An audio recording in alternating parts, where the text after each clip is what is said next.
What's up everyone, it's Iceman Oz, aka Jay, and in this video, I got for you guys the weapons of Battlefield 1. So there's a couple of things here. There's the 10 things you need to know about Battlefield 1, and then there's the weapons Q&A with weapon designer Julian Skimic. I'm not too well pronounced with that, but this is on the Battlefield website. So if we go onto the Q&A section here, a couple of interesting things. So Darkness429 asked the questions here. So the first question is, will the gadgets feel familiar to Battlefield players? Our gadgets may look different, but you'll feel right at home with them. World War I drove innovation, which resulted not only in things like tanks and armor-piercing rounds, but also in the sorts of medical and scouting gadgets that revolutionized the next century of war. And then it moves on to say, are there going to be any customization to the weapons? Now, we did know that there is going to be weapon customization, obviously. Now, the amount of it and the way it's going to work has never been really revealed. Most weapons will allow you to equip bayonets or alter their handling, as well as changing your weapon sight's magnification. We also have amazing weapon skins, which we'll talk about more in the coming months. So, the weapon skins will be a very new thing coming into the game and something to definitely look forward to. It appears that they're going to be having more unique ones, possibly like Counter-Strike Global Offensive. Now, Darkness429 proceeds to ask, how will long-range weapons like sniper rifles feel? Julian responds with, the way they work will feel familiar to players who enjoy playing the sniper role in Battlefield games, but they aren't exactly the same. The biggest change that you'll actually be the most effective when you stay at the right distance to your target. Now that's interesting right there. It's not all about being as far away as possible. You want to make sure you're not too close but also not too far away, meaning that they want the snipers to play a particular role. They want them to do what they think is correct within their testing. So they've set it up in a way that maybe you can hit one-shot hits to the chest. Maybe they'll have it to where it's a one-shot to the heart. We're not exactly sure on that. And then the final question here, do melee weapons play a greater role in close quarters combat? Julian responds with, getting up close and personal with your enemies was much more common in World War I than in other wars of the 20th century. We designed a number of distinct melee weapon types to take advantage of this, each featuring different attack speeds and damage output. Now this is I would say the biggest part of Battlefield 1 in terms of the core gameplay innovation. We're going to be seeing a lot regarding this. Depending on your melee weapon, you can actually have a one-shot kill. You'll be able to use both hands.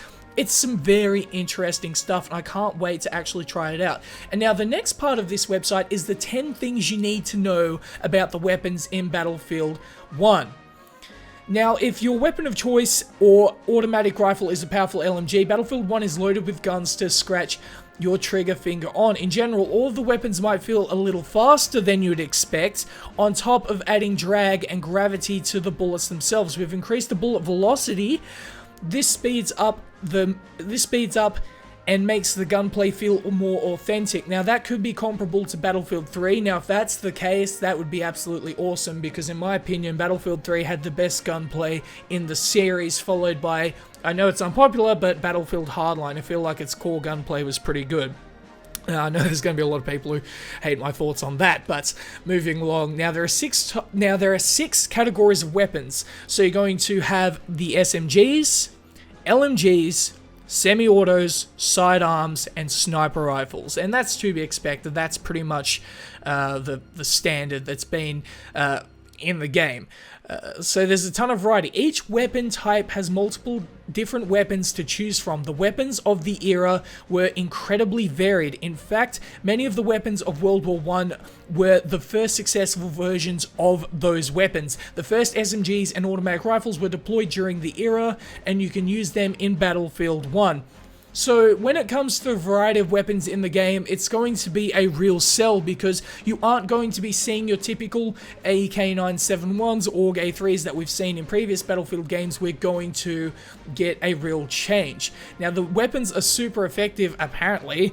So technology hurtled forward during World War I. It did hurtle forward. I mean, that was really like I said here earlier, it was like the real innovation of weapons, including like the Tommy gun and such, leading to absolutely incredible, efficient weapons that were damn good at doing what they were designed to do. Whether you're blasting holes in walls and taking down hidden enemies or sniping from across the map, you'll find the gunplay in Battlefield 1 feels more modern and fun. Now, modern is quite interesting. The way it sounds to me when they say feels more modern and increasing bullet velocity and things like this, I get the distinct feeling that they're trying to make the gunplay more snappy. And that was a serious problem in Battlefield 4, and they're trying to really emphasize that with this, which is a great sign. Moving along here, referring to this again, there are multiple types of melee weapons. This is what we were talking about earlier. You'll be able to perform bayonet charges. Being able to close the gap between you and your enemy is important, especially when you're going for a melee kill. Attaching a bayonet to the end of your gun helps make that a little easier, letting you charge at your enemies, make contact, and they're on the fast track to the graveyard. So this is basically the way to get that really fast kill, even if you don't have a weapon that necessarily does that at close range, so you can use longer range weapons. I feel like this is the way that they're trying to push the meta of slower firing weapons. That's where I think the idea of the bayonet comes from. And then frags aren't the only grenade types. Besides being able to toss traditional fragmentation grenades, you'll also be able to use gas grenades, low damage, but they're gas lingers for a long time. Now, this has been seen in the last two Battlefield games, Battlefield 4 and Battlefield Hardline. Incendiary grenades, again, this is pretty much standard.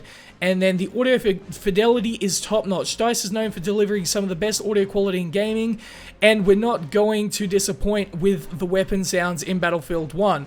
From the bang of a shotgun to the clink of an empty click, we recorded a huge amount of real-world audio to use in-game. You can even tell when your magazine is running low, out of ammo. Your firing sound slightly changes when your ammo is low. Now, that is a really key indicator when you think about it, because a lot of the time you aren't really checking your magazine. If you can pick up on the sounds of the magazine itself going low, that's a really nice detail that they're adding into the game. But there it is, guys. Leave your thoughts in the comments section below what you think about this.